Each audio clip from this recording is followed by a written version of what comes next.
Good morning students, welcome back to the Medico Circle. आज एक important topic को हम लोग डिस्कशन करने जा रहे हैं जिसका नाम है blood sugar regulation. Blood sugar regulation का मतलब होता है कि हमारे ब्लड में ग्लूकोज का लेवल अगर बढ़ता है तो वो कैसे मेंटेन होता है और कम होगा तो कैसे ब्लड शुगर लेवल मेंटेन होगा। हम जानते हैं कि आज के समय में बहुत सारे लोग ब्लड शुगर से परेशान हैं। अगर किसी व्यक्ति में बराबर परसिस्टेंटली अगर ग्लूकोज का लेवल अगर ब्लड में बढ़ा हुआ रहता है सामान्य से अधिक, तो उस कंडीशन को डायबिटीज कहते हैं, जो हमारे आपके घरों में आराम से ये पेशेंट मिलते हैं। सबसे पहले हम लोग जानेंगे कि ब्लड में ग्लूकोज का लेवल नॉर्मल कितना होता है। तो उसको 3 कैटेगरी में बांटा गया है। पहला कैटेगरी होता है ब्लड शुगर फास्टिंग, दूसरा होता है ब्लड शुगर पोस्ट पेरिंडियल और तीसरा होता है blood sugar random. Blood sugar fasting का मतलब ये होता है कि अगर कोई व्यक्ति 8 घंटे तक खाली पेट है तो उसको हम मेडिकल साइंस के अकॉर्डिंग फास्टिंग कंसीडर करते हैं। तो अगर किसी व्यक्ति का फास्टिंग के केस में किसी व्यक्ति का ब्लड शुगर अगर 70 mg से 110 मिलीग्राम पर DL है तो उसको हम normal blood sugar fasting measure करेंगे।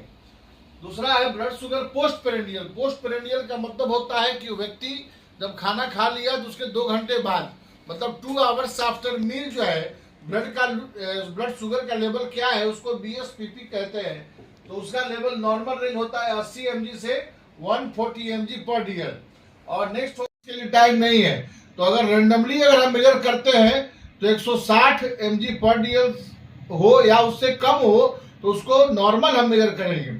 तो आगे देखते हैं हम लोग। तो ये हो गया नॉर्मल रेंज की बात। अब आगे जानते हैं कि अगर किसी व्यक्ति का ब्लड शुगर लेवल हाई है तो उस कंडीशन में हमारे बॉडी में कौन सा मैकेनिज्म या किसके द्वारा ब्लड शुगर का लेवल नॉर्मल होता है या कम होता है।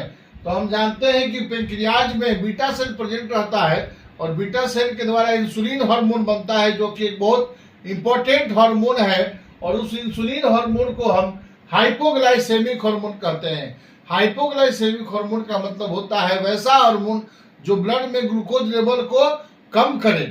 तो कम करने का मतलब यह है कि इंसुलिन जो है ग्लूकोज को ब्लड से मेटाबोलाइज कराने में सेल के भीतर मदद करता है।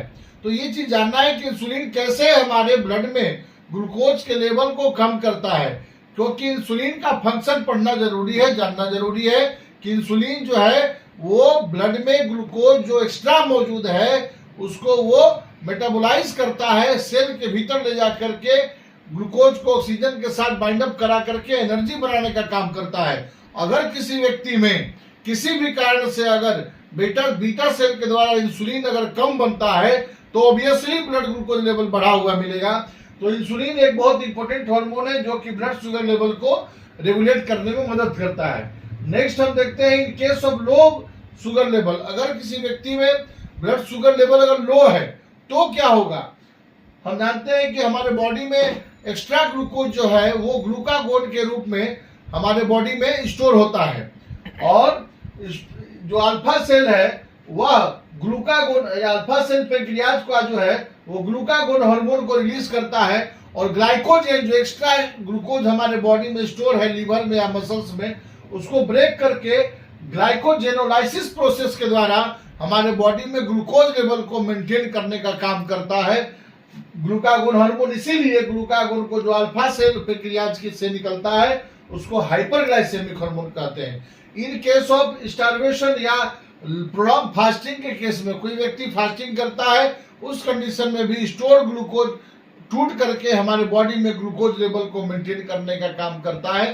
तो ये ब्लड शुगर लेवल कैसे हमारे बॉडी में मेंटेन होगा एक बहुत इंपॉर्टेंट टॉपिक है जिसका शॉर्ट डिस्क्रिप्शन हमने देने का काम किया। और रही बात डायबिटीज की, तो डायबिटीज का 2 पार्ट में हमने वीडियो बनाया है, आप हमारे साइट पे जाकर के देख सकते हैं। Thank you so much.